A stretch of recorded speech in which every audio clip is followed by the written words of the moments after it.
പിതാവിൻ്റെയും പുത്രൻ്റെയും പരിശുദ്ധാത്മാവിൻ്റെയും നാമത്തിൽ ആമേൻ. ഈശോ മിശിഹായിക്ക് സ്തുതിയായിരിക്കട്ടെ. യേശുവിൽ സ്നേഹം നിറഞ്ഞ സഹോദരങ്ങളെ, എല്ലാവരെയും ദൈവവചന ധ്യാനത്തിലേക്ക് നമ്മുടെ കർത്താവായ യേശുക്രിസ്തുവിൻ്റെ നാമത്തിൽ സ്വാഗതം ചെയ്യുന്നു. നമ്മുടെ കർത്താവ് ഈശോ മിശിഹ എല്ലാവരെയും സ്വർഗം തുറന്ന് അനുഗ്രഹിക്കട്ടെ എന്ന് പ്രാർത്ഥിക്കുന്നു.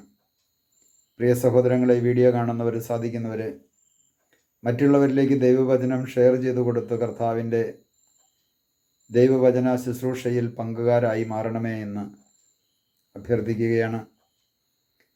പ്രിയ സഹോദരങ്ങളെ, നമുക്ക് കർത്താവിൻ്റെ തിരുവചനം നമുക്ക് ധ്യാനിക്കാം. റോമാലേഖനം 13-ാം അധ്യായത്തിൻ്റെ 8-ാമത്തെ തിരുവചനം. അവിടെ നിന്ന് പ്രകാരം പറയാണ്: പരസ്പരം സ്നേഹിക്കുന്നതൊഴികെ നിങ്ങൾക്ക് ആരോടും ഒരു കടപ്പാടും ഉണ്ടാകരുത്. എന്തെന്നാൽ അയൽക്കാരനെ സ്നേഹിക്കുന്നവൻ നിയമം പൂർത്തീകരിച്ചു കഴിഞ്ഞു. ദൈവത്തിൻ്റെ പരിശുദ്ധാത്മാവ് വളരെ വ്യക്തമായിട്ട് നമ്മളെ ഓർമ്മിപ്പിക്കുകയാണ്. പരസ്പരം സ്നേഹിക്കുന്നതൊഴികെ നിങ്ങൾക്ക് ആരോടും ഒരു കടപ്പാടും ഉണ്ടാകരുത്. സഹോദര സ്നേഹം എന്ന ഒരു പ്രധാനപ്പെട്ട മെയിൻ ഹെഡിങ് കൊടുത്തുകൊണ്ടാണ് ദൈവത്തിൻ്റെ പരിശുദ്ധാത്മാവ് ഈ കാര്യം നമ്മെ ഓർമ്മിപ്പിക്കുന്നത്.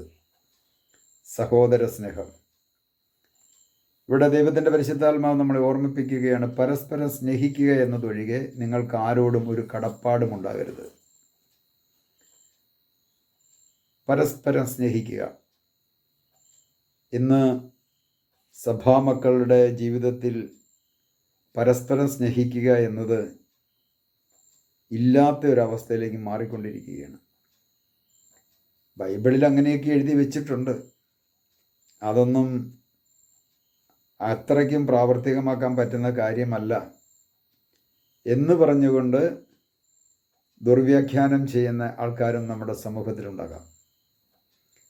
പ്രിയ സഹോദരങ്ങളെ, പരസ്പരം സ്നേഹിക്കണമെന്നത് ദൈവത്തിൻ്റെ യേശുക്രിസ്തുവിൻ്റെ കൽപ്പനയാണ്. പക്ഷേ ഈ കൽപ്പന എത്ര പേര് ജീവിതത്തിൽ പ്രാവർത്തികമാക്കുന്നു എന്നതും കൂടെ ഒന്ന് ചിന്തിക്കുന്നു എന്നുള്ളതാണ്. എന്നാൽ ഈ പരസ്പര സ്നേഹം മറ്റ് കടപ്പാടുകളിലേക്ക് മാറരുതെന്നും കൂടി കർത്താവ് ഓർമ്മിപ്പിക്കുന്നുണ്ട്.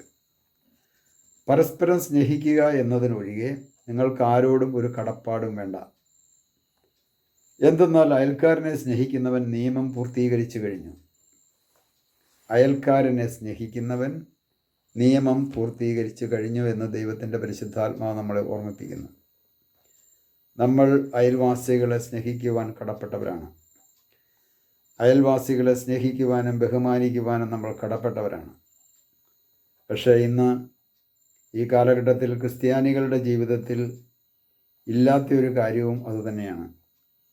ഏതാണ്ട് നല്ലൊരു ശതമാനം മേഖലകളിലും ക്രിസ്ത്യാനികളെ സംബന്ധിച്ചിടത്തോളം ഒരു ക്രിസ്ത്യാനിക്ക് ഒരു ക്രിസ്ത്യാനിയെ കാണാൻ പാടില്ലാത്ത, ഒരു ക്രിസ്ത്യാനി വളരുന്നത് കാണാൻ ഇഷ്ടമില്ലാത്ത ക്രിസ്ത്യാനികളായി, ക്രിസ്തുവിൻ്റെ അനുയായികളായി മാറ്റപ്പെടുന്നു എന്നത് ഒരു വലിയ സത്യമാണ്. പ്രിയ സഹോദരങ്ങളെ, മറ്റു സമുദായങ്ങളിലേക്ക് നമ്മൾ നോക്കിയാൽ നമുക്ക് കാണുവാൻ സാധിക്കും, മറ്റു സമുദായത്തിലുള്ളവർ യേശുവിനെ അറിയാത്തവരാണ്. ഈ പ്രപഞ്ച സൃഷ്ടാവായ യേശുക്രിസ്തുവിൻ്റെ സ്നേഹം രുചിച്ചറിയുവാനോ അനുഭവിച്ചറിയുവാനോ സാധിക്കാത്തവരാണ് മറ്റു സമുദായത്തിലുള്ളവർ. അവരെ ഈശ്വര ഭഗവാനെ എന്നൊക്കെ വിളിച്ചുകൊണ്ട് അവർ ജീവിക്കുന്നു. എന്നാൽ ക്രിസ്ത്യാനിയെ സംബന്ധിച്ചിടത്തോളം ആകാശത്തിന് കീഴെ ഭൂമിക്ക് മുകളിൽ രക്ഷയ്ക്കായി യേശുവിൻ്റെ നാമമല്ലാതെ മറ്റൊരു നാമവും നൽകപ്പെട്ടിട്ടില്ല എന്ന പരിശുദ്ധാത്മാവിൻ്റെ വചനം സ്വീകരിച്ചുകൊണ്ട് കർത്താവായ യേശുക്രിസ്തുവിനെ ജീവിതത്തിൽ രക്ഷകനും നാഥനും കർത്താവിൻ രാജാവുമായി സ്വീകരിച്ചുകൊണ്ട് കുദാശകളിലൂടെ ആ കർത്താവിനെ സ്വന്തമാക്കിക്കൊണ്ട് ജീവിക്കുന്ന ഒരു ക്രിസ്ത്യാനിയെ സംബന്ധിച്ചിടത്തോളം മറ്റൊരു ക്രിസ്ത്യാനിക്ക് പാരയായി മാറുന്നതാണ് ഇന്ന് സമൂഹത്തിൽ എവിടെ നോക്കിയാലും നമുക്ക് കാണുവാൻ സാധിക്കുന്നത്. ഒരു ക്രിസ്ത്യാനിക്ക് എന്തെങ്കിലും ഒരു ഗതികേടുണ്ടായിക്കഴിഞ്ഞാൽ പല വ്യക്തികളും പറയും, അതവന് വേണ്ടതാ, അവൻ്റെ കയ്യിലിരിപ്പ് കൊണ്ട് സംഭവിച്ചതാ, കാരണം അവനെ എന്ത് സഹായിക്കേണ്ടതായിട്ട് വന്നെങ്കിലോ എന്ന് കരുതിയാണ്.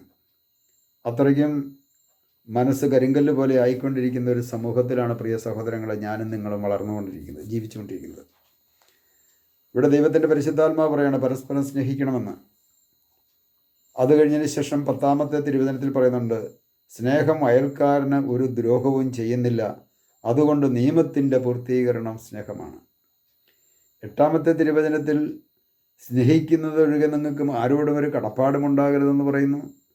അയൽക്കാരനെ സ്നേഹിക്കുന്നവൻ നിയമം പൂർത്തീകരിക്കുന്നു എന്ന് പറയുന്നു. ഇന്ന് പരിശുദ്ധ സഭയിലെ ഓരോ മക്കളും ഒന്ന് ചിന്തിക്കട്ടെ, ഞാൻ എൻ്റെ അയൽക്കാരനെ സ്നേഹിക്കുന്നുണ്ടോ? അഥവാ സ്നേഹിക്കുന്നുണ്ടെങ്കിൽ ഏതെങ്കിലും തരത്തിലുള്ള സ്വാർത്ഥ സ്നേഹമാണോ? അയൽവാസിയിൽ നിന്ന് എന്തെങ്കിലും കാര്യസാധ്യതത്തിന് വേണ്ടിയിട്ടുള്ള സ്നേഹമാണോ?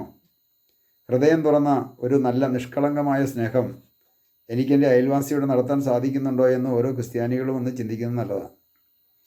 ഈ മേഖലകളെപ്പറ്റി ദേവാലയങ്ങളിൽ ഒരു പഠനം കൊടുക്കുന്നത് നല്ലതാണ്. അതുപോലെ തന്നെ തിരുത്തലുകളും കൊടുക്കുന്നത് നല്ലതാണ്. ചെറുപ്പം മുതലേ ഈ മേഖല അഭ്യസിപ്പിക്കേണ്ടതും ആവശ്യമാണ്. മറ്റ് സമുദായക്കാരൊക്കെ എങ്ങനെയാണ് ചെറുപ്പം മുതലേ ഈ മേഖല അവരെ അഭ്യസിപ്പിക്കുന്നു, അവരെ പഠിപ്പിക്കുന്നു. അതുകൊണ്ട് അവരുടെയൊക്കെ ആൾക്കാർ മറ്റേതെങ്കിലും തരത്തിൽ എന്തെങ്കിലും ഗതികേട് വന്നു കഴിഞ്ഞാൽ അവരെല്ലാവരും കൂടി ഒറ്റക്കെട്ടായിട്ട് അവരെ സഹായിക്കുവാനും അവർക്ക് പ്രൊട്ടക്ഷൻ കൊടുക്കുവാനും രംഗത്ത് വരുന്നുണ്ട്. പക്ഷേ ഇന്ന് ക്രിസ്ത്യാനിക്കതില്ല. എന്നാൽ ഇവിടെ 10-ാമത്തെ വചനത്തിൽ പറയുന്ന സ്നേഹം അയൽക്കാരന് യാതൊരുവിധ ഉപദ്രവവും വരുത്തുന്നില്ല. അതുകൊണ്ട് നിയമത്തിൻ്റെ പൂർത്തീകരണം സ്നേഹമാണ്.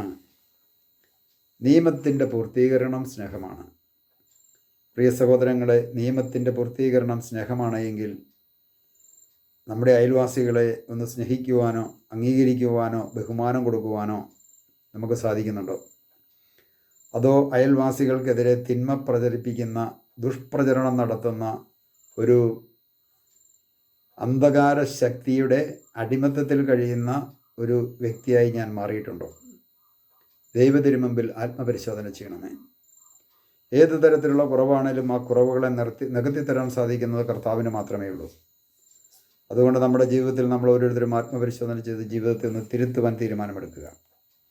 ഓരോരുത്തരും മറ്റുള്ളവരെ സ്നേഹിക്കുന്നതൊഴികെ യാതൊരുവിധ കടപ്പാടുമില്ല എന്നും അയൽവാസിയെ സ്നേഹിക്കുന്നവൻ നിയമത്തിൻ്റെ പൂർത്തീകരണമാണ് സ്നേഹമെന്നും ആ സ്നേഹത്തിലൂടെ ദൈവം ഓരോ വ്യക്തികളിലും വസിക്കുന്നു എന്നുള്ള സത്യം തിരിച്ചറിഞ്ഞുകൊണ്ട് നമുക്ക് ദൈവത്തെ മഹത്വപ്പെടുത്താം. ഈ വചനം നമ്മുടെ ജീവിതത്തിൽ പൂർത്തീകരിക്കുവാൻ വേണ്ടി നമുക്ക് പ്രാർത്ഥിക്കാം. കർത്താവായ ഈശോയെ, അവിടുത്തെ തിരുവചനം ഞങ്ങൾ ഓർക്കുന്നു. മറ്റുള്ളവരെ സ്നേഹിക്കണമെന്നും സ്നേഹത്തിൻ്റെ പൂർത്തീകരണമാണ് അയൽവാസികളെ സ്നേഹിക്കുമ്പോൾ അത് സ്നേഹത്തിൻ്റെ പൂർത്തീകരണമായി മാറുന്നു എന്ന് അരുളി ചെയ്ത കർത്താവേ, ഞങ്ങളുടെ ഇന്നലകളിൽ മറ്റുള്ളവരെ സ്നേഹിക്കാതെ മറ്റുള്ളവർക്കെതിരെ തിന്മ പ്രവർത്തിച്ച് ജീവിച്ച നിമിഷങ്ങൾ അങ്ങയുടെ തിരുസന്നിധിയിലേക്ക് സമർപ്പിക്കുന്നു. കർത്താവെ, ഞങ്ങൾ ഓരോരുത്തരുടെ മേലും അവിടുത്തെ കരുണ വർഷിക്കണമേ. അവിടുത്തെ വചനം ജീവിതത്തിൽ പ്രാവർത്തികമാക്കുവാൻ ഞങ്ങളെ അഭിഷേകം ചെയ്യണമേ. പിതാവിൻ്റെയും പുത്രൻ്റെയും പരിശുദ്ധാത്മാവിൻ്റെയും നാമത്തിൽ ആമേൻ.